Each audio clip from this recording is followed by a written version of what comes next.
E agora nós vamos falar do ensino superior.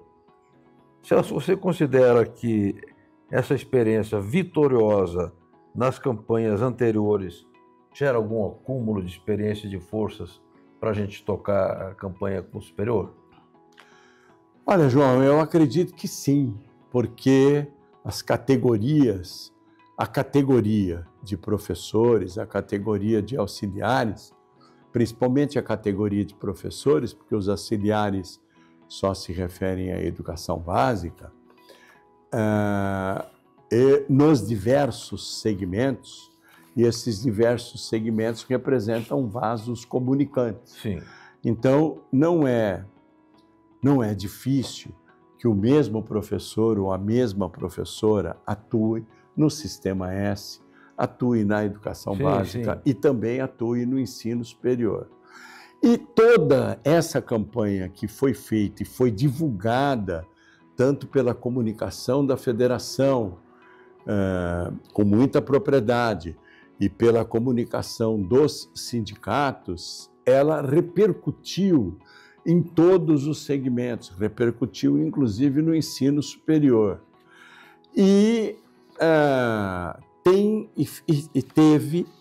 está tendo um efeito muito positivo na mobilização de professores, professoras e auxiliares de administração escolar no segmento do ensino superior, das pessoas que trabalham em instituições do ensino superior.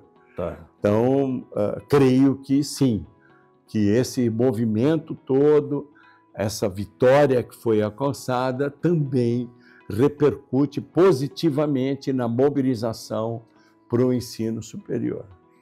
Agora, já houve assembleias, não de levantamento de pauta, né? Para acompanhamento da campanha, esquentamento da campanha, etc. E haverá uma também no dia 14 de março. Não, aí assim, fizemos duas, estamos programando outra para depois do dia 14. Dia 14 é a negociação. Dia 14 é um dia de negociação. Tá. Dependendo do que ocorrer na mesa, nós convocaremos a categoria para o dia 15 ou para as assembleias se iniciarem no fim de semana do dia 15 ou do dia 22. Porque os sindicatos que compõem a FEPESP convocam os professores, professoras, auxiliares de ensino superior em alguns dias específicos da semana, dependendo das características da região. Aqui em São Paulo, o melhor dia para convocar a assembleia de professores e professoras do ensino superior é quinta-feira. E por que quinta? Porque virou tradicional. Entendi. Ficou tradicional. Como há sempre professores e professoras que trabalham manhã e noite, e também no sábado há vários cursos superiores que têm aulas aos sábados, e o período da tarde é um período, vou chamar de mais ocioso para o ensino superior. Então, os professores têm mais possibilidade de atender ao chamamento, às convocações da Assembleia. E já desde do ano passado e do ano anterior, a quinta-feira aqui em São Paulo se transformou num dia tradicional de convocação para a Assembleia. Sim. Assim como há outros sindicatos que costumam fazer Assembleia de segunda-feira, que é o dia mais favorável para eles na região deles. Aqui em São Paulo, geralmente não, foi estabelecido que é quinta-feira, professores e professoras sempre compareceram ao chamamento. Agora, no caso da negociação entre a categoria profissional e a categoria econômica, quer dizer que o patronato, nesse caso, tem um sindicato. O patronato tem um sindicato que o representa, que é o SEMESP. É o sindicato de mantenedoras de estabelecimentos do Estado de São Paulo, o SEMESP. E o SEMESP é que representa as instituições de ensino superior. Perfeito. que compôs uma comissão de negociação, Tá. este ano, com mais de 20 membros da comissão. É uma verdadeira assembleia. É um comício, eu diria. Como as reuniões têm sido híbridas, Sim. onde há representantes que comparecem presencialmente e remotamente, as instituições do ensino superior, do interior, inclusive, se credenciaram para estarem representadas ou para participarem das negociações. O que eu reputo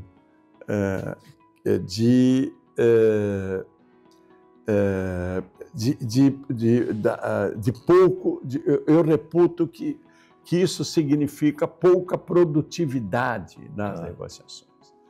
Por isso que, numa primeira reunião, nós fizemos questão de estabelecer regras. Tá. Em primeiro lugar, eu quis saber quais são as instituições que participam da comissão.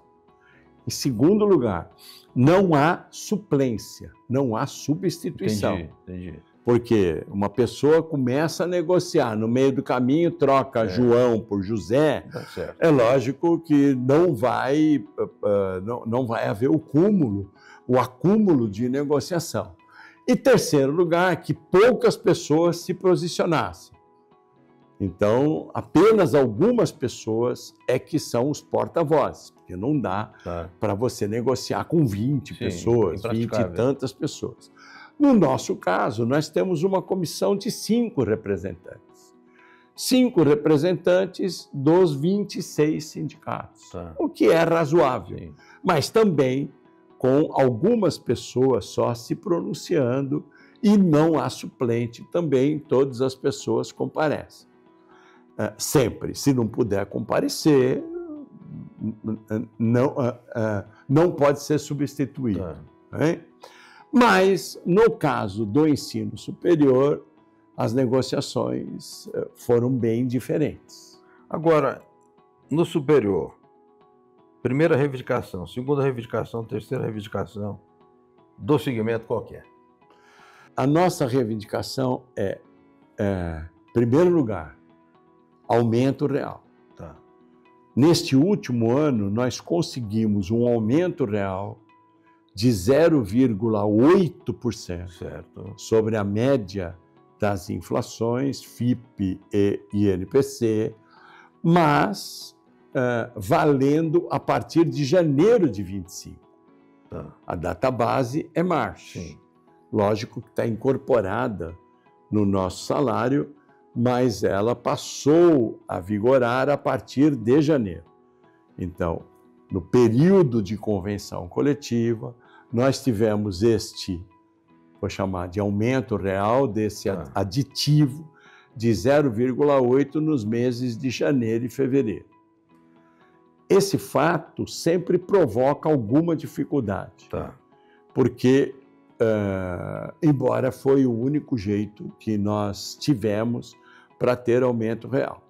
Mas ele traz dificuldade na medida em que as instituições dizem, puxa, acabei de reajustar em 0,8, você quer mais ainda, entendeu? Mas a gente já sabia disso e tratou de colocar essa questão de uma maneira correta para que isso não fosse alegado como dificuldade. Tá. Bom, além disso, nós queremos agora um aumento real efetivo que nós estamos chamando de um pacote de remuneração. Tá. Então, além da reposição inflacionária, que esse ano é 4,69%, que é o período de março de 2024 a fevereiro de 2025, que corresponde à média aritmética dos índices de INPC e FIPE, 4,69%. Além dos 4,69%, nós queremos um aumento de poder aquisitivo. Entendi. Nós estamos considerando isso ou denominando esse pacote como um aumento de poder aquisitivo. Sim. E como pode se dar esse aumento de poder aquisitivo? De várias maneiras. Com aumento real no salário, Sim. com participação nos resultados. A grande maioria das instituições de ensino superior são com fins lucrativos, Sim, sim. principalmente aquelas grandes organizações mercantis, que têm ações na Bolsa, até de Nova York. Então, eles têm benefícios fiscais se concederem participação nos resultados. Pode ser com a adoção de novos benefícios, Sim, como sim. vale-refeição ou vale-alimentação. Então, pode ser também um aumento na hora-atividade. Hora-atividade é o pagamento que nós temos pela elaboração de materiais para as nossas aulas, além de elaboração de provas, correção de provas, exercícios, etc. Esse índice está em 5% do salário. Tá. Então, pode haver um aumento aí, também na hora-atividade. Oferecemos essas possibilidades todas para que exista um aumento de poder aquisitivo. Além disso, queremos manter a convenção coletiva. Tá. Porque o ano passado nós tivemos uma ameaça de retirada de alguns direitos, mas estávamos com a convenção coletiva vigente até fevereiro desse ano. Fechamos um acordo em função do dissídio coletivo, que entrou em 2022, que englobou 3 anos, 22, 23 e 24. Tá. Então, o ano passado, nós detivemos, por assim dizer, essa ameaça. Tá. Então, queremos manter todos os direitos que nós temos. É o único estado em que professor tem plano de saúde, Tá. pago pela instituição. É o único estado com férias e recesso. Tá. Férias de 30 dias coletivas e recesso de 30 dias sem trabalho. O plano de saúde não tem coparticipação. Pode haver coparticipação, mas se a instituição instituiu coparticipação, teve que dar um acréscimo de 0,86% no salário, Entendi. que se mantém até agora. Mas isso foi introduzido, se não me engano, em 2020. Tá. Em 2019, se não me engano, ainda antes da pandemia.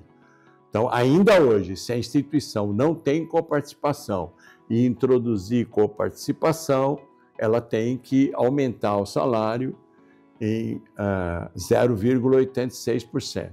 E vou lhe dizer que foram poucas instituições que aderiram à coparticipação, Tá. de 2019 para cá. Então, o plano de saúde é importante. É importante também uma conquista de bolsa de estudo. Tá. Qualquer professor ou professora do ensino superior tem bolsa de estudo para si, no caso de qualificação, Sim, sim. pós-graduação, etc., e para seus dependentes também. Aliás, No máximo 2 bolsas Sim, mas, para si e para seus mas dependentes. é uma cláusula preciosa essa, hein? Independente do número de aulas, João. Tá. O que não acontece no Brasil todo. Quer dizer, se eu dou 10 aulas, eu tenho direito a 2 bolsas. Tá. Se eu der 40 aulas, eu também tenho direito a 2 bolsas. Se eu der 5 aulas, eu tenho direito a 2 bolsas. Por quê? O número de aulas não depende do professor. O número de aulas depende do currículo da instituição, da matriz curricular. Então, pode ser que a disciplina da qual eu seja o titular, na matriz curricular só tenha 5 aulas para eu dar, 6 aulas. E aí eu não posso, não posso ser penalizado nos benefícios. Tá. Então, como este é o único estado do país e a vantagem, o nosso grande patrimônio, é que esta convenção coletiva é de âmbito estadual. Tá. Por isso que as negociações são coordenadas pela FEPESP, é um texto único. Isso não acontece no país todo também. Há variações de textos em relação às regiões do Sim. Estado. Não há o fatiamento da É, Minas, por exemplo, tem um sindicato só de professores do Estado, mas há várias representações patronais. Então, tem uma convenção com um segmento numa região de Minas, tem outra em outra região e assim por diante. Rio de Janeiro, você tem um sindicato no município do Rio, outros sindicatos em outros municípios que fecham outras convenções ou acordos. Então, este é um texto, e eu estava dizendo que é o nosso grande patrimônio, ter um texto unificado para o país todo. Então, queremos manter essas reivindicações, essas conquistas, porque já sabíamos de antemão que sofreríamos ataque nessas cláusulas. Queremos estabelecer um piso salarial. Por incrível que pareça, somos um dos poucos estados, ao contrário, que não temos piso salarial para o ensino superior. E a mudança de legislação, que foi chamada de reforma trabalhista, possibilita a criação de planos de carreira com níveis inferiores, o que é um absurdo. E uma empresa pode elaborar outro plano de carreira ou outros planos de carreira, quantas ela quiser, sem pedir satisfação para ninguém. Nem para o sindicato, nem para o Ministério do Trabalho. Na medida que você tem degraus inferiores, níveis inferiores no plano de carreira, você pode contratar pessoas com salário mais baixo, embora desempenhem a mesma função. Entendi. E queremos também, além dessa reivindicação, discutirmos a questão referente às aulas à distância, que são ministradas em cursos presenciais, porque está havendo um descalabro total nessa questão nas instituições de ensino superior. Então, a nossa pauta de reivindicações é muito enxuta. E algumas questões de alguns arranjos em algumas cláusulas. Por exemplo, uma reivindicação tradicional é ter licença maternidade por 180 dias. Isso é uma reivindicação antiga, justíssima, mas as escolas não abrem mão disso, né? Então, queremos uma estabilidade maior para depois da licença gestante. Queremos um aumento na paternidade, na auxílio, na licença paternidade, depois do filho, de 5 para 10 dias. Algumas outras questões que compõem a pauta, mas ela é muito enxuta. Mas fomos surpreendidos nessa campanha salarial, nessas negociações, pelo sindicato patronal. Perfeito.